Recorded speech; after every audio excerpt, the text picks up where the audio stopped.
नमस्कार, मेरा नाम विजय कुमार सेन है। मैं राजस्थान राज्य के भीलवाड़ा जिले की कोटली तहसील से आया हूँ। मेरे को 2-2.5 साल की उम्र में पोलियो हो गया था, तेज़ बुखार में इंजेक्शन लगाने की वजह से। फिर बाद में मेरे को कई जगह दिखाया, जयपुर के SMS हॉस्पिटल में ऑपरेशन भी करवाया था, विशाखापट्टनम के डॉक्टर से भी ऑपरेशन करवाया था, लेकिन मुझे ज़्यादा फ़ायदा नहीं हुआ। फिर मैंने 2016 में फर्स्ट बार भोला हॉस्पिटल की यूट्यूब पर वीडियो देखी तो मन में कुछ उम्मीद जगी कि यार अपने कुछ हो सकता है इससे। फिर मैं 2016 में यहाँ पर आया, चेकअप कराया, तो सर ने मेरे को बताया कि भाई आपको अच्छा फ़ायदा हो सकता है, आप एक बार ऑपरेशन करवा लो। फिर सोचते टाइम बहुत ज़्यादा निकल गया। 2024 में मैं यहाँ पर आया और मैंने अपना ऑपरेशन करवाया। ऑपरेशन कराने के बाद मेरे को बहुत सारा फ़ायदा मिला है। जो मेरा घुटना लॉक नहीं होता था, अब घुटना लॉक हो रहा है, हिप लॉक हो रहा है। जो मेरी खड़े रहने की कैपेसिटी मात्र 46 सेकंड थी, वो अब मेरी खड़े रहने की कैपेसिटी आधा घंटा से पौन घंटा हो चुकी है। और जो चलने की कैपेसिटी है वो 1 से 1.5 मिनट थी पहले, ऑपरेशन से पहले, और अब मेरी चलने की कैपेसिटी 1 घंटा हो चुकी है। तो मैं डॉक्टर साहब का बहुत शुक्रगुजार करना चाहता हूँ। और भोला हॉस्पिटल से मैं बहुत सारी मीठी मीठी यादें लेके जा रहा हूँ। उन यादों के एक कविता लिखी है जिसको मैं आपके सामने रखूँगा। पीछे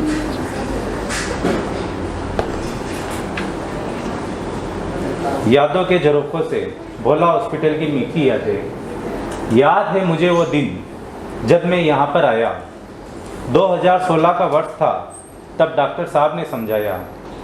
आते आते 2024 आ गया और मैं यहाँ पर आ ही गया। जब हुआ ऑपरेशन डर लगा था मन में, पर डॉक्टर साहब ने ढाढ़स बंधवाया और कहा बेटा परमात्मा को याद कर। हुई परमात्मा की ऐसी कृपा, ऑपरेशन हुआ अच्छा।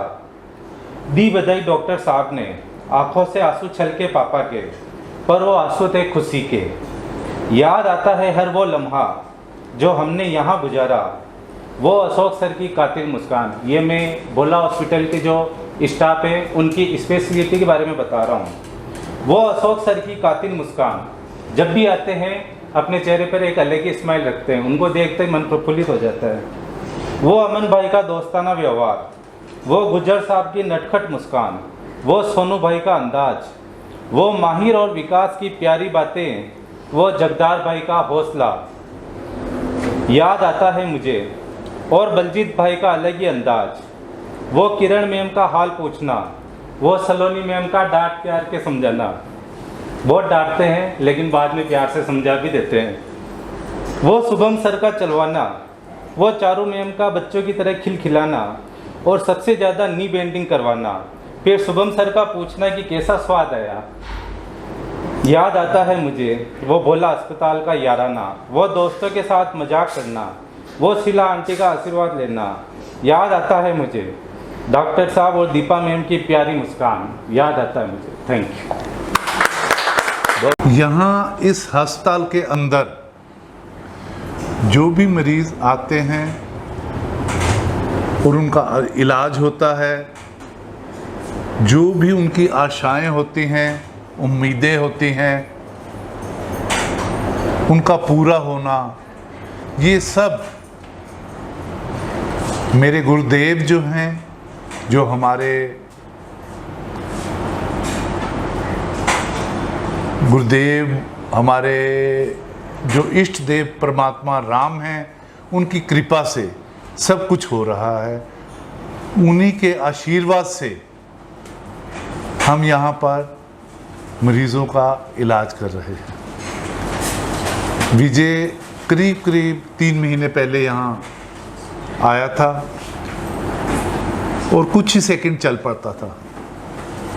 आज की तारीख में ये 1 घंटे के करीब 1 घंटा आराम से चलते हैं।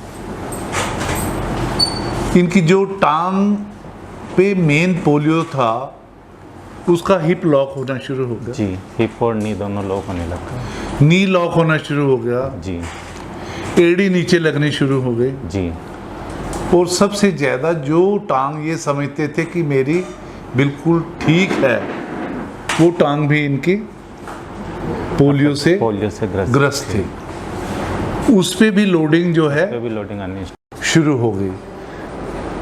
ये यहाँ आने से पहले अपने परमात्मा ठाकुर जी का आशीर्वाद लेके आए थे। जी। इनके पापा ने सोचा नहीं था कि इतना फायदा हो जाएगा। ऐसे सोचा था ऐसे हो जाएगा, सोचा था। अच्छा, और ठाकुर जी को कैसे बनाया था, क्या वंदना करी थी, कैसे स्तुति करी थी, थोड़ा सा बताइए। आप बताइए, गए थे वहाँ पे? हमारे घर के पास में ही है ठाकुर जी का मंदिर, बड़ा प्रसिद्ध मंदिर है, चारभुजानाथ का मंदिर। वहाँ पर हम लोग चिट्ठी डालते हैं कि भाई यस की और नो की। अगर काम सफल होना है तो यस की चिट्ठी आनी चाहिए, और काम अगर सफल नहीं होगा तो नो की। तो मैंने भी पापा को बोला था भाई यस और नो की चिट्ठी आप डाल के पूछ के और ठाकुर जी को। तो ठाकुर जी ने मेरे को यस की चिट्ठी दी। उसके बाद हम बिना सोचे समझे यहाँ आ गए। हर एक का अपने इष्ट देव में पूर्ण विश्वास होता है, उसकी कृपा से वो यहाँ आते हैं। और मेरे हिसाब से जो विजय जी के रिजल्ट्स थे वो मेरी सोच से तो परे की बात है जी। मेरे ख्याल में आपकी भी जो सोच थी उससे परे की बात है। और दिन ब दिन आपने देखा होगा धीरे धीरे और इम्प्रूवमेंट हो रही है, पहले से और ज़्यादा बेहतरी हो रही है। हम चाहेंगे कि हे विजय जी हर 15 दिनों के बाद अपने वहाँ से वीडियोस भेजें, अपने फिजियोथेरेपिस्ट से बात कराएं, 3 महीने 4 महीने के बाद ज़रूर एक बार आएं, दिखाएं। और ये क्रम करीब 2, 3, 4 साल चलता रहे, ताकि जो भी मैक्सिमम बेनिफिट हम ले सकते से वो ले। मैं विजय जी का, खासकर इनके पापा का, जिन्होंने इन्हें बच्चे की तरह भी रखा और माँ की भी पूरी सेवाएं दी, पूरा खाना बनाया, इनके कपड़े धोए साइलेंटली। मुझे नहीं लगता इन 3 महीने के दौरान में इन्होंने किसी को ओए या ऊंचे शब्द में बात भी करी हो, या किसी भी और आफ्टर ऑल हॉस्पिटल है, 3 महीने बहुत बड़ा टाइम होता है। कई बार गुस्सा आ जाता है, बेटे को दर्द हो रही है, परेशानी हो रही है, लड़के का पानी नहीं कुछ आ रहा, सिस्टर नहीं आई, इंजेक्शन, कभी मैंने इनका कोई भी टेम्पर लूज होते हुए, ना विजय जी का ना इनके पापा का। और साइलेंटली इन्होंने बहुत सेवा करी है विजय की, और हमारे हॉस्पिटल के डेकोरम को भी बहुत अच्छी तरह मेंटेन करके रखा है।